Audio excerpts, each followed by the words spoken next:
Encyclopedia Brown and the Case of the Slippery Salamander. Written by Donald J. Sobel.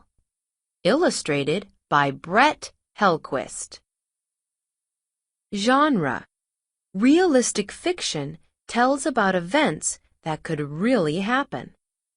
As you read, think about how the events in this story are similar to events in real life.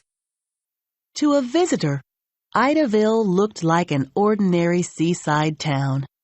It had churches, 2 car washes, and 3 movie theaters.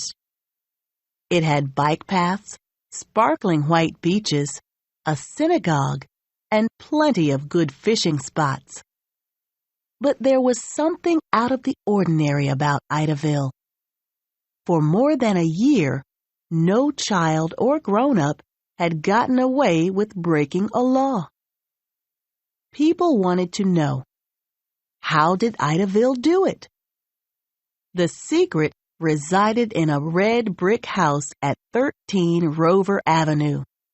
That was where Idaville's police chief lived with his wife and son. Chief Brown was a smart, kind, and brave man. But he wasn't the one who kept crooks from getting away with their crimes. No, the brains behind it all was his 10-year-old son, Encyclopedia. Encyclopedia's real name was Leroy, but only his parents and teachers called him that. Everyone else called him Encyclopedia, because his brain was filled with more facts than a reference book. Sometimes, the Brown family was tempted to tell the world about Encyclopedia's amazing talent as a crime solver. But so far, they hadn't leaked a word. For one thing, the Browns didn't like to boast. For another, who would believe that Idaville's top detective was a 5th grader? One Monday night, Chief Brown sat at the dinner table staring at his plate of spaghetti. So far, he hadn't slurped up a single strand. Encyclopedia and his mother knew the reason. The chief wasn't eating because he had come up against a crime that he couldn't solve. Encyclopedia waited for his dad to tell him about the case. Whenever Chief Brown was stumped, Encyclopedia cracked the case for him, usually by asking just one question. At last, Chief Brown looked up. "There was a theft at the aquarium today," he said, rubbing his forehead. Last summer, an aquarium had opened near the beach. The most popular attractions were the giant shark tanks, the dolphin shows, and the Den of Darkness. The Den of Darkness was a huge indoor exhibit of reptiles and amphibians. Encyclopedia especially liked visiting the frogs and salamanders in the amphibian section. "I hope the great white sharks weren't stolen," Mrs. Brown said with a smile. "That would certainly take a bite out of business." Chief Brown shook his head. It wasn't the sharks. Encyclopedia put down his fork and listened carefully as his father explained that Fred, a tiger salamander, had been stolen. "Fred was shipped to the aquarium only 2 days ago," Chief Brown said.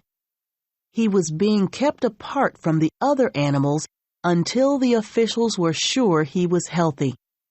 If he got a clean bill of health, he was to go on display next month." "Do you have any clues, dear?" Mrs. Brown asked. The chief frowned. "Not many. All we know is that the salamander disappeared this morning, sometime between 10:30 and 11:45. "Why would someone steal a salamander?" Mrs. Brown wondered. "Fred is the aquarium's only tiger salamander," her husband explained. From what the director of the aquarium told me, someone could sell him for a lot of money. Really? Mrs. Brown's eyes widened. Do you think a visitor might have stolen him? It's very unlikely, Chief Brown replied. Employees and volunteers are the only ones who have access to the back room in the den of darkness where Fred was being kept. Chief Brown told Encyclopedia and Mrs. Brown that 3 people had been working at the exhibit that morning. Mrs. King, who volunteered at the aquarium every Monday, Sam Main, the man in charge of cleaning and maintaining the exhibits, and Dr. O'Donnell, an expert on reptiles and amphibians. Did you question the 3 of them? Mrs. Brown asked. The chief nodded. Dr. O'Donnell spent the morning examining a new crocodile from Australia. Sam Main told me he was busy cleaning out exhibits and feeding some of the lizards. Several people saw him working, Chief Brown added, so it looks like he's telling the truth. What about Mrs. King? His wife prodded. Chief Brown frowned. Actually, Sam Main seems very suspicious of Mrs. King, he confided. And after talking with her, I can see why. Mrs. King is fascinated with salamanders. Fascinated with salamanders? Mrs. Brown echoed. The chief nodded again. She told me she has dozens of them at home as pets, and that Fred is the first tiger salamander she's ever seen. He shook his head. Mrs. King does seem odd.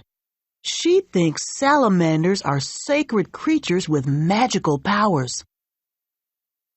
Encyclopedia spoke up.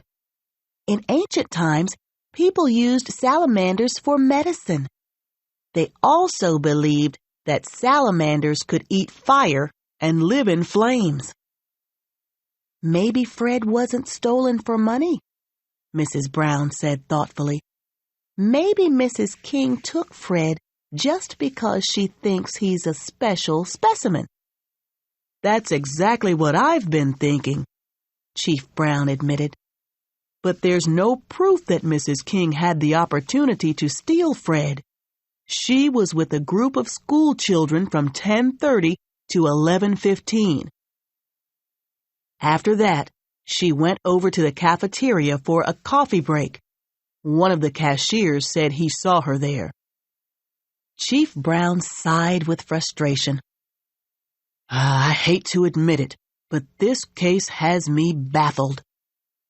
Encyclopedia closed his eyes. His parents watched him hopefully.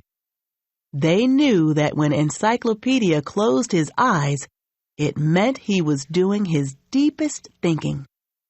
A moment later, Encyclopedia was ready. He opened his eyes and asked his one question. Has Sam Main been working at the aquarium long, Dad? Actually, he was hired only 2 weeks ago, Chief Brown answered. But he has a lot of experience. Sam told me he's been taking care of salamanders and other lizards for more than 19 years. That was all Encyclopedia needed to hear. Oh, no, he hasn't, Encyclopedia declared with a satisfied smile. If he's a lizard expert, then I'm the Queen of England. Sam Main is lying, and I can prove it. How does Encyclopedia know? Solution to the case of the slippery salamander. Encyclopedia knew that Sam Main was lying because he told Chief Brown he'd been taking care of salamanders and other lizards for more than 19 years. Anyone who'd been taking care of salamanders for that long would know that salamanders are not lizards. They are classified as amphibians.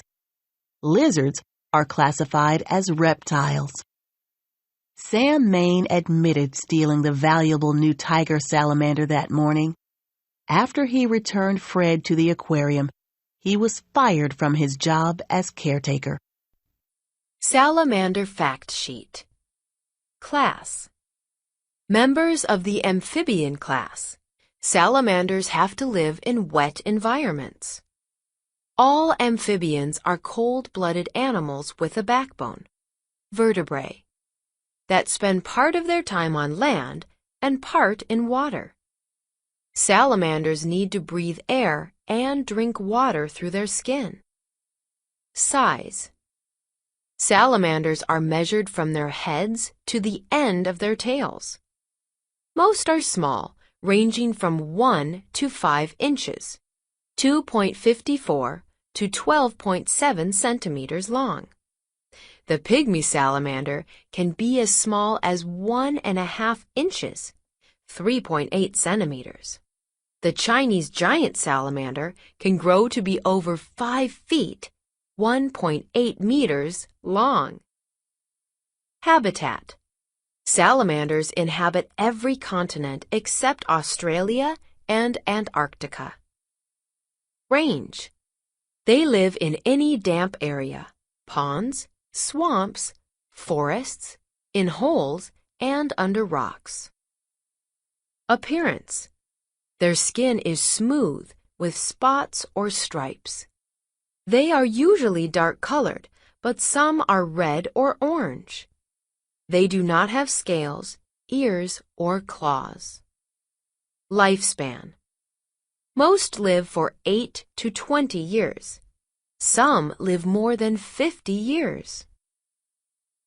Red-backed salamander. Chinese giant salamander.